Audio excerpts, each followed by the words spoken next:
Hi, everyone. So today is going to be a little bit different.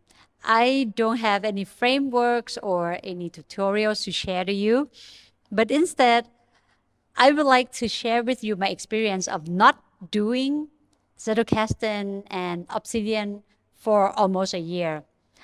I would like to share with you why I did that, what happened, and what I have learned in the process. If you are new here, my name is Darren, and in this channel, we talk about personal knowledge management and self development. If those are the things that you are interested in, please consider subscribe. So for those of you who are my followers, you might wonder why I stopped doing Zettelkasten and Obsidian when I was so passionate about it and I shared many videos with you guys. So just a little bit of information about me. I'm a business owner. I own a tech startup in Thailand. I'm based in Bangkok. So next time if you come to Bangkok, let me know and I'll take you out for lunch and coffee.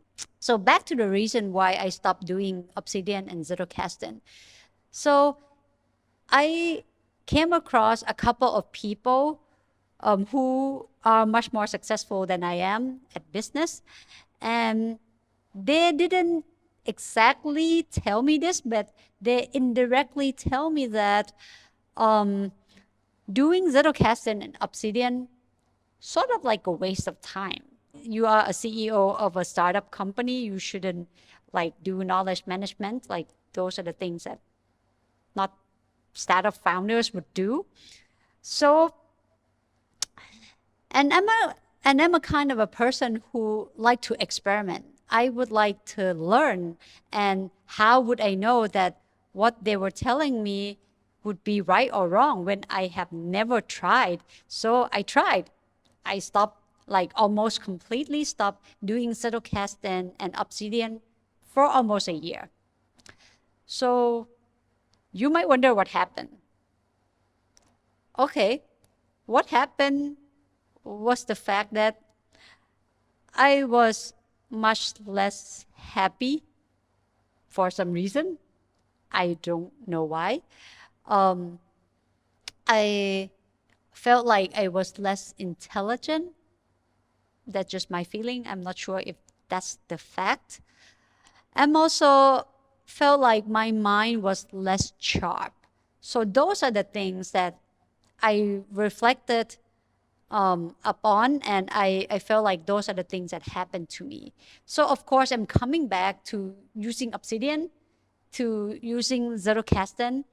And another thing that I learned was that today I was even more convinced and even more confident in this method because I have tried not using it like with like 100% open-minded for almost a year. And I've learned that, at least for me, I can't say for everybody, but I think this method is is really great, and it works. So but that being said, I have learned a couple of things that I would like to share with you today, besides the fact that now I believe that Zettelkasten works.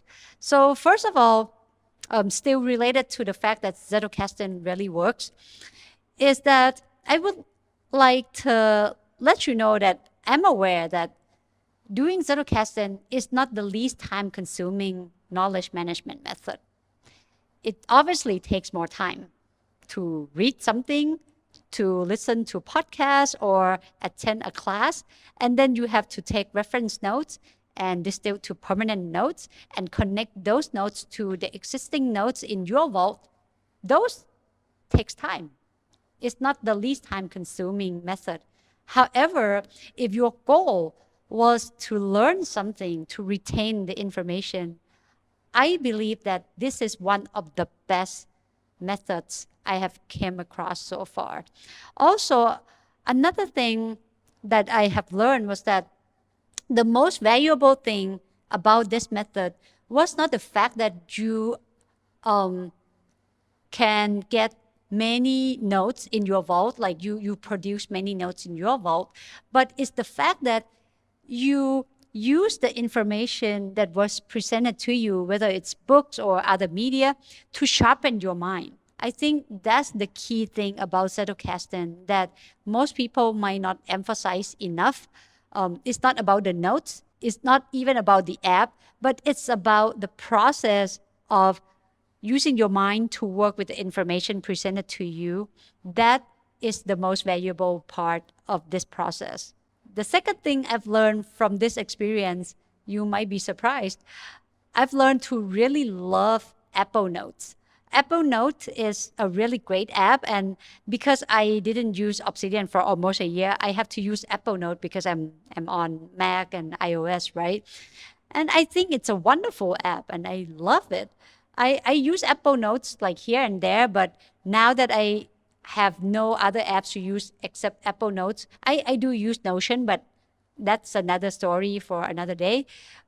But I love Apple Notes. And in other videos, I would share how I use it alongside with Obsidian.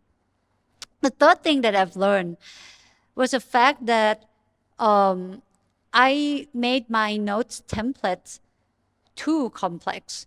I learned to make my notes much more simpler nowadays.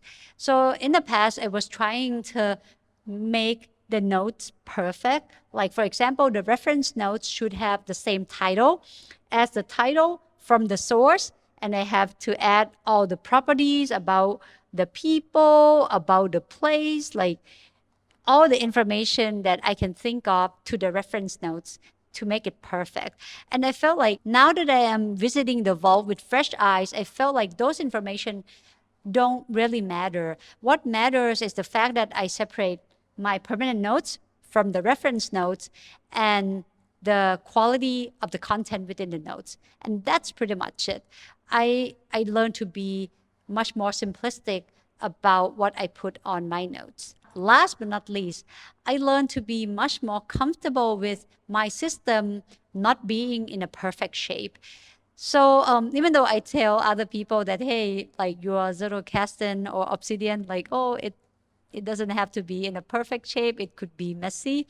But I myself, like subconsciously trying to make my vault looks pretty all the time. And I don't like when things are messy or not organized.